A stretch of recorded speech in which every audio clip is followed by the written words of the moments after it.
안녕하세요. 매일TV 시청자 여러분. S부장의 시시비비 바로 시작합니다. 오늘은 기업의 새로운 경영 패러다임으로 부상하고 있는 ESG 경영에 대해서 알아보고자 합니다. ESG란 엔비러먼트의 E, 소셜의 S, 거버넌스의 G, 영단어 앞글자를 따서 만든 용어입니다. 기후변화, 그리고 공동체에 대한 생각, 그리고 투명한 의사결정을 담보할 수 있는 경영이라는 뜻에서 ESG 경영이라고 표현하고 있습니다. ESG 경영은 영국에서 2000년도부터 시작됐는데 ESG 의무제 도입이 됐습니다. 그러니까 정보 공시를 의무적으로 실시하면서 확산이 됐는데요. 예전에 기업들은 이윤 증대를 통해서 기업의 구성원과 주주 등의 이익 증대, 또 한편으로는 세금을 내거나 일자리를 창출하거나 기술 개발을 통해서 국가나 사회에 기여하는 것이 기업의 가장 중요한 목적의 하나였습니다. 하지만 이러한 재무적인 목적 외에 기업들이 기후 변화도 생각해야 되고, 그러니까 환경도 생각해야 된다는 이야기죠. 또 한편으로는 사회, 공동체의 대표 기관 아니면 대표로서 사회를 이야기할 수 있는데 공동체에 대한 이익에 복무하고 있는지 이런 것도 좀 살펴봐야겠다. 또 한편으로는 기업들의 지배구조, 그러니까 오너의 이익에 복무하는 기업인지 아니면 오너들의 의사결정이 경영의 저 밑바닥까지 관철되는 구조인지, 그런 게 아니라 투명한 의사결정을 가진 기업인지에 대한 이런 것들이 지속 가능한 발전의 모델이 될 수 있다고 하기 때문에 새롭게 부상하고 있습니다. 그렇지만 중요한 거는 이런 부분들을 생각할 때 들어가는 돈들이 좀 문제인 거가 있죠. 왜냐하면 환경 오염을 방지하기 위해서 배출되는 가스라든가 그리고 지하수로 흘러들어갈 수 있는 물에 대한 공업 용수에 대한 문제라든가 이런 것들을 정화하거나 이러려면 돈이 들어가는, 쉽게 말하면 이런 돈이 들어가는 문제가 생길 수 있습니다. 또 한편으로는 기업에서 사람을 뽑고자 하는데 적정한 연령대가 있을 수 있는 거죠, 사실은. 근데 그런 걸 가리지 말고 뽑아야 된다. 아니면 선호하는 직군이 있을 수 있는데 그 직군과 상관없이 사람을, 인력을 그대로 그냥 배치를 해야 된다, 원하는 대로. 이런 것들은 좀 문제가 될 수 있는 소지를 안고 있는 겁니다. 그렇기 때문에 겉으로는 ESG 경영이 중요하다고 하지만 기업들은 어려움에 직면할 수도 있는 문제가 될 수 있죠. 세계 최대 자산 운용사의 하나인 블랙락이라는 회사가 있습니다.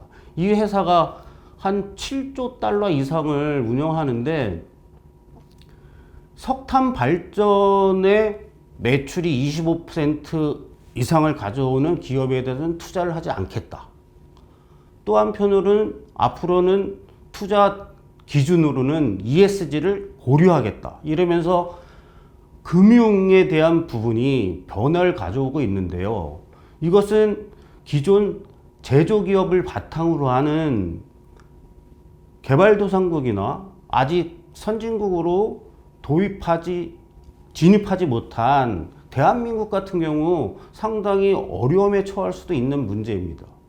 실제로 우리나라의 시중은행이 작년에 석탄 화력 발전소를 수출하는 기업에게는 금융을 지원하지 않겠다고 선언을 했습니다.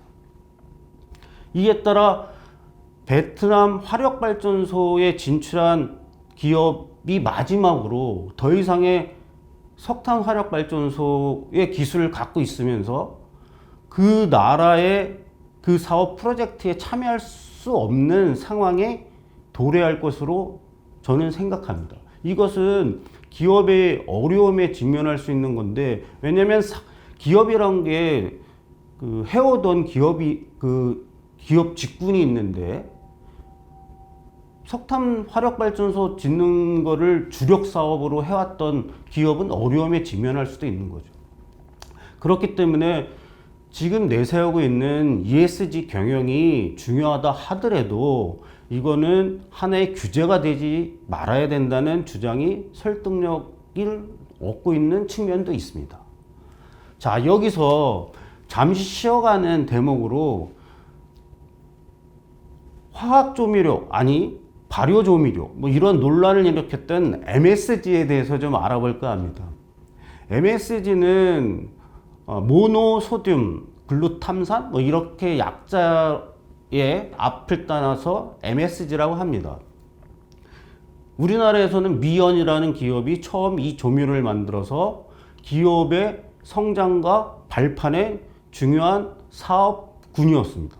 근데 MSG에 대한 논란이 되면서 미연이라는 상품 자체가 소비자들로부터 꺼려하는 조미료가 되면서 상당히 어려움에 직면했었는데요. 지금은 이 문제가 미국의 식품의약처 이런 부분들 이런 기관에서 아무런 유해가 없다라는 발표가 나오면서 다시금 새롭게 MSG에 대한 조미료, 그러니까 발효 조미료에 대한 게 다시 재조명되고 있는 상황입니다.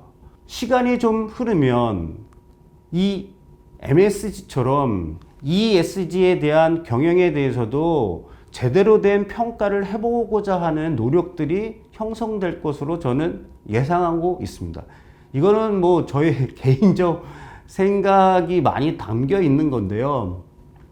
왜냐하면 기후변화라고 하는 것 자체, 예전에는 지구온난화란 말을 썼습니다. 그래서 거기에 최대 근원인 탄소 배출을 저감시켜야 된다는 게 모든 기업들이 가져갈 숙명처럼 된 상황입니다.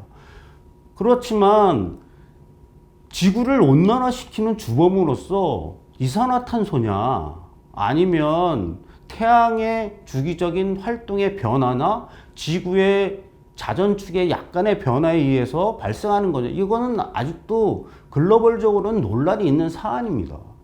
그렇기 때문에 지구 온난화의 주범이라고 이산화탄소를 몰아붙이는 논리는 일측면의 논리일 수 있다는 거죠.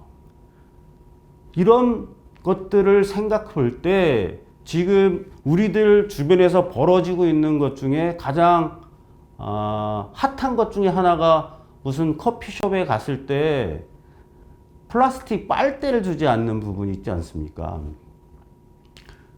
종이를 주죠. 종이 빨대로. 근데 종이를 만들 때 나무를 베지 않습니까? 그러면 이산화탄소를 흡수해서 좋은 공기를 내뿜는 나무를 가지고 종이를 만드는 겁니다. 원천적으로 보면 이산화탄소를 더 배출할 수 있는 원인이 될 수 있다고 볼 수 있죠. 특히 옛날에 문제가 있었는데 옛날 그 동물 애호가 특히 고래를 죽여서는 안 된다. 왜냐하면 예전에는 기름이 없어서 호롱불을 피울 때 고래 기름이 최고였고 상당수 많은 고래가 식용이 아니라 기름을 짜내는 용으로 잡혔었는데 석유가 개발됨으로써 고래가 생명을 얻었다고 볼 수 있는 거죠. 이렇게 환경 보존에만 매몰돼서는 제대로 된 기업 활동에 저해가 될 뿐만 아니라 오히려 친환경 방향으로 흐르는 것을 방지할 수 있다고 볼 수 있습니다. 이처럼 ESG 경영에 대해서 좀 더 한 측면만 바라보는 게 아니라 다른 측면에서도 좀 바라봐야 되는구나. 그리고 실제로 기후변화에 대응하는 거라든가 공동체 이익에 복무하는 거라든가 이렇게 생각했을 때 기업은 전통적인 기업의 목적인 이윤을 증대하는 것이 상당히 아직도 중요하다고 볼 수 있습니다.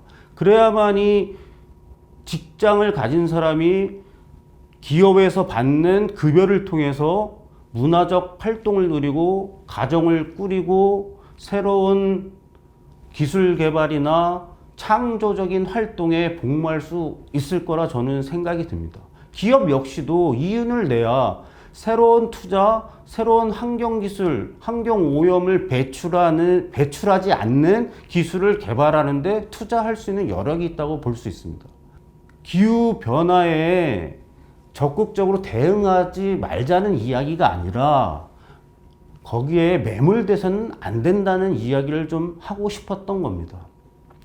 아무튼 국내 기업에서도 ESG 경영이 화두가 되면서 뭐 대기업, 삼성, SK, LG, 롯데 할 것 없이 뭐 효성, 화나 그리고 GS 이런 기업들도 ESG 경영위원회를 설치하는 등 아니면 ESG 전담반을 설치하는 등 ESG 경영에 대한 대비를 하고 있는 것은 사실입니다. 그 속에서 좀 냉철하게 신중하게 조급하게 그것이 전부인 양 생각하지 말고 우리 기업 발전 속도와 맞게 ESG 경영에 대한 부분도 구체화시키고 개념의 정립을 해나가고 평가 지수를 만들어 갔으면 하는 게 S부장의 바람입니다. 오늘 내용이 좋았다면 구독, 좋아요, 알람 설정까지 부탁드립니다. 다음에 뵙겠습니다.